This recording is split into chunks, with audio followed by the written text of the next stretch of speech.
this morning. Yeah, so many greetings from Uganda. You can hear the birds singing, and there's a lot of activity around our yard.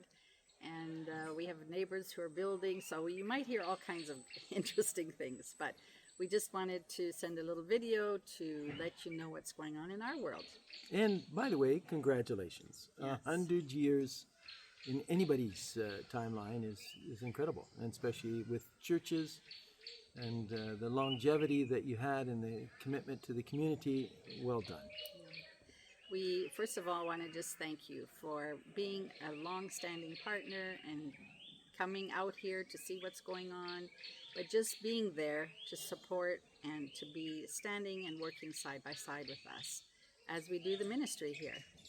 With the churches, there's often new people that are engaged in the church, and of course, for many, we might be new in the ministry that we're partnered with the church being part of, and the programs that we are doing here in Uganda.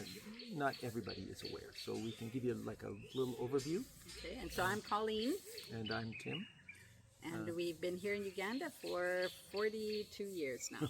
Yeah, it's a We long just time. had a graduation for our granddaughter who had her 12th grade, finished her 12th grade here in Uganda, and we were commenting that 50 years ago we graduated from a school in Kenya. So we've been this side for a while, working in Uganda for over 4 years, and the ministry has grown from something simple where when we first came, we were driving our motorcycle to get to where we were going, till now where we're active in every region actually in Uganda, and it's a booming church, and we're very pleased to be able to be part of that.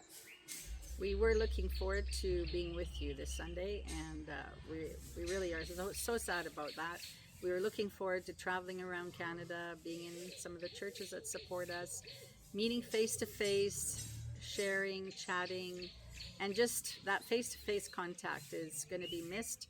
But we hope this can suffice. Even our going to the States was also under risk because of this Ebola situation, and the restrictions that have been put in place are really quite harsh, meaning that we would have to come home, we would have to do quarantine for so many weeks, and then we wouldn't even be allowed to cross the border into the States because of being connected to Uganda. So it has been really something that we've tried to take in, because it was hard. We were looking very forward to coming home to Canada, first of all, to celebrate my birthday on Canada Day there with this. I always look forward to the fireworks. But you know what? We have to be realistic, and we've had to do that and realize that God had other plans for us. Yeah, the idea of this 3-week restriction was silly in my view, but the situation here in Uganda, we have linked with South Sudan, and Congo and Uganda are packaged in this global statement about Ebola. In Uganda now, there's been 20 individuals that have registered cases, and there has been 2 deaths. If we look at the normal situation in Uganda with malaria, and we're kind of champions about several diseases, Ebola and kind of this global pariah connection. We, as Colleen mentioned, we thought it's harsh.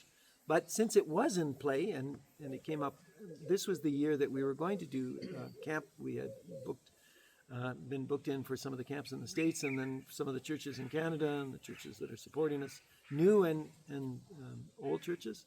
And so this was the year for that. And so we were looking forward to the opportunity of connecting with the people that visit. Often the way it works for us is people come see us, and that it's easier for us. You come see what's happening. I believe that there's a trip planned from your church, and we continue to wait for that to happen. Ken and Julie often are kind of the point makers, but Nathan, I think, can start to get active on that. And so we're very pleased that opportunity of coming to see what people are supporting, and that's really critical for us.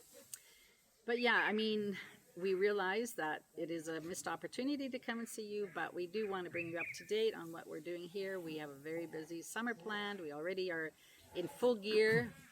Tomorrow, actually, I will be traveling with some of our team to a place called the Changwali Refugee Camp, where we have a lot of Congolese churches, and we will be doing some Ebola relief that has been given to us from Kinderhilfswerk in Germany.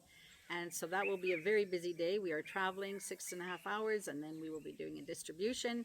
Sunday morning, we will have a service with them, and I know there'll be so much celebration, and we will be thinking of you that morning, and we will mention you to all of those who have gathered to worship in Changwari. But we have a lot of projects on the go. We have school buildings on the go.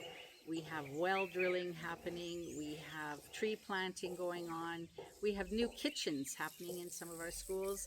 And I think, Tim, you have something planned in the Sudanese refugee camp, right? Yeah, the interesting thing is there's been this boom of projects that have come up on this. So in one way, us being here is helpful in the sense that many of these things we've been proposing and putting in place. Heritage School, for one, is we're in our largest building project that we've done since we began the school, and so we were going to be away for part of that. And since some of us are part of the guys that made the proposal, we in many ways it's been good that we are here to see what's going on. So we were busy with that even today. I just came back from there, so the development going on there.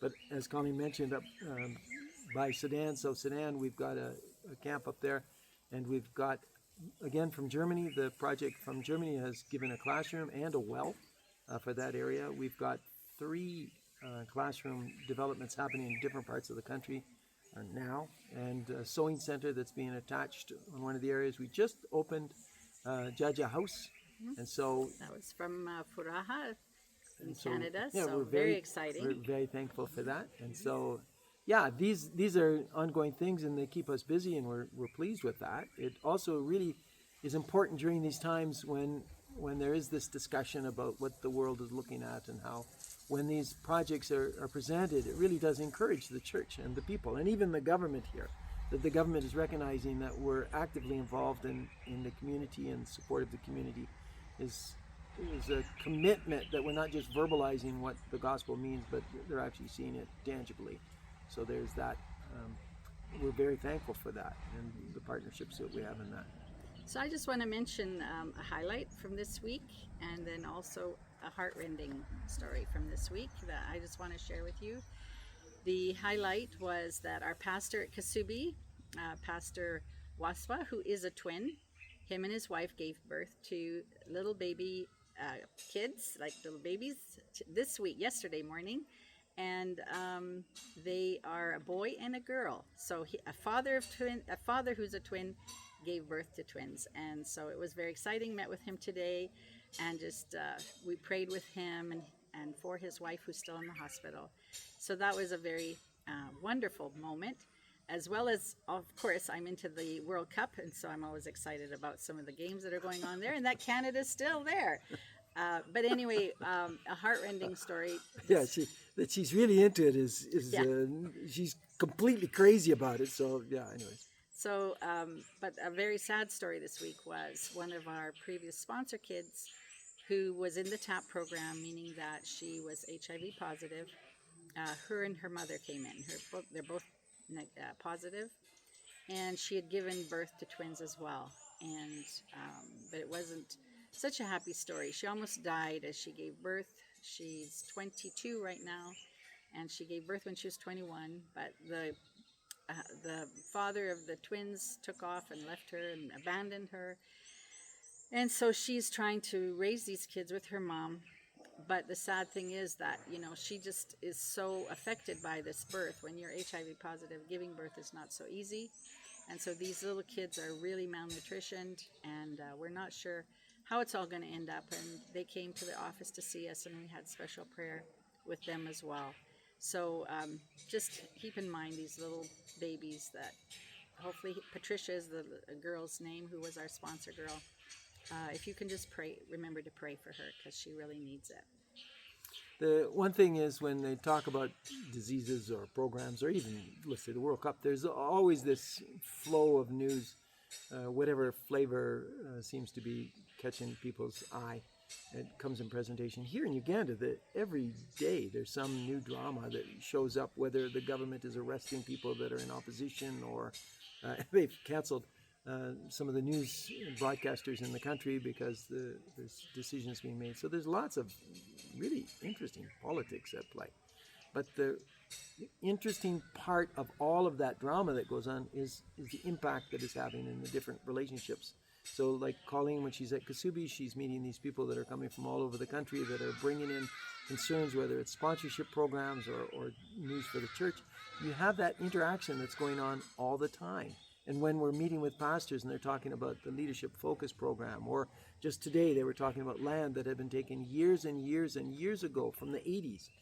The government is reviewing it, and it's very possible that we'll be able to get, as a church, some of the land that I think Gary Kelsey actually from Alberta was part of the early contributions towards pushing for development there. So there's lots of drama that's connected with the activities that are happening here, and lots of events. But we, in this particular call, we just wanted to state that we are looking forward to people coming and seeing what's going on here. Once this Ebola thing, my guess is after the World Cup's over, they'll probably forget that they had Ebola. And so the idea, once that's over, our hope is that we will be able to meet the churches and get together with friends in Canada. And we are very pleased. We're blessed to have a beautiful home, and our people that are looking after us, we're cared for in such a real meaningful way. The staff and the program, the churches and the people that are part of that, we can keep busy day and night for that matter, and there's people that are interested in what's going on here. So it's not like you're just sitting looking at the airplanes wondering about moving, but the reality is there's lots to keep us busy here. But we did want, and we do want, to just appreciate the support that you as a church are giving for the work that's happening here. And the work is opportunities. Usually we explain to people that the greatest problems that we have is opportunities. There's just so many opportunities to engage personally, or opportunities to engage like for a school or in sponsorship or in church leadership. Those lots of areas. And in fact, just now we have a young girl from Germany that's here for an interim for a month or so. And so even people visiting to see what's happening, we're pleased with that. So you see, people can come. So going back to Canada might be a bit of a delay, but people can come. So yeah, we have a lot we could share about, and I know it's getting long, so we just wanted to actually touch base with you and share with you a little bit of our world here, so that we can keep connected, and we hope that we can hear from some of you as well during this time, either by Zoom or by writing. But we just want to thank you so much for your partnership and for caring for Uganda and the work here. There's so much, even the leadership training, the vocational students. I mean, we could go on and on, but we do want to say thank you, and really may God bless you for your generosity and for your love for us. So we're trying to put this into a kind of a formal setting. But on Sunday, Colleen, we'll be in the village with one, like this outing that's going for the camp and that. And if we can, what we'll try to do is send you a little greeting fresh from the church there, just to acknowledge from one church to another. And so may God bless you.